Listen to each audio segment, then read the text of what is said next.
The ceremony was supposed to be simple, a political arrangement, nothing more. Katniss stood at the altar of the Grand Celestial Temple, her silver skin shimmering under the eternal stars of her homeworld.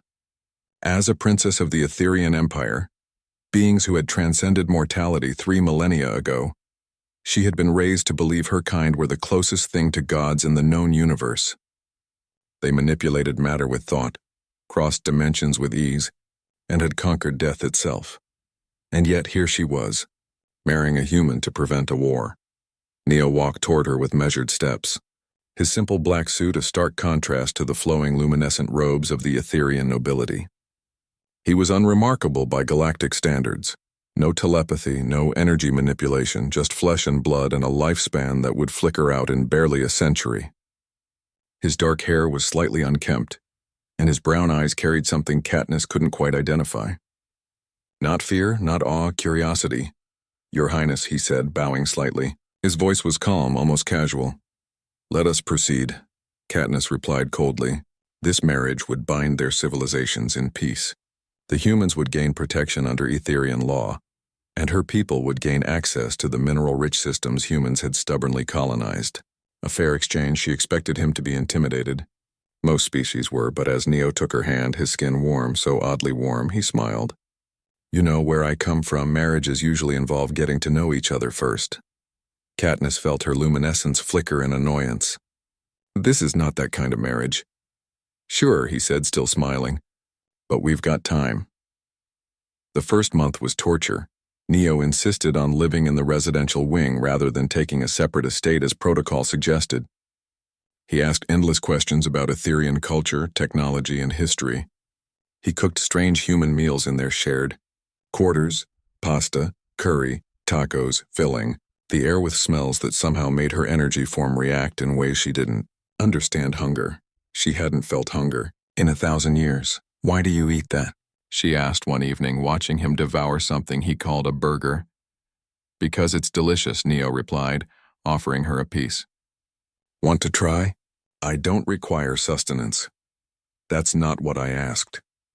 Against her better judgment, Katniss materialized a physical mouth and tasted it. The explosion of flavors shocked her crystalline consciousness. Fat, salt, umami. Sensations her people had abandoned when they evolved beyond flesh. Neo laughed at her expression. "Good, right?" She banished her physical form immediately. "It's inefficient." "Maybe," he said, taking another bite. "But you smiled." She had not smiled. She was certain of it. The incident happened during the 3rd month. A rogue Crithian warship attacked the palace, attempting to assassinate Katniss and restart the conflict between their species and the Etherians. The crystalline shields held, but one of the attackers breached the inner sanctum using a dimensional ripper, technology that could kill even an Etherian. Katniss prepared to defend herself, drawing upon the cosmic energies that fueled her existence. But Neo was faster. He moved like nothing she had ever seen. No powers, no energy manipulation, just raw, terrifying physical ability. He disarmed the Crithian with brutal efficiency, every movement precise and economical.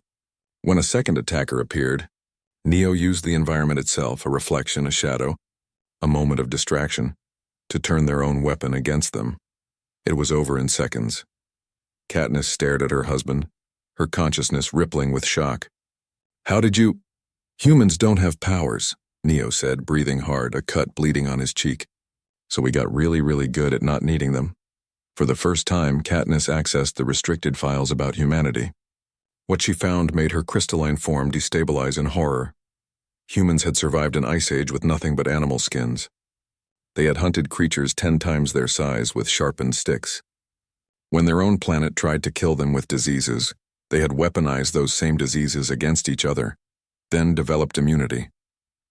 They had split the atom, visited their moon, and built artificial intelligence all within a single century. They didn't evolve beyond death. They evolved to fight it every single day, and they had become very, very good at it.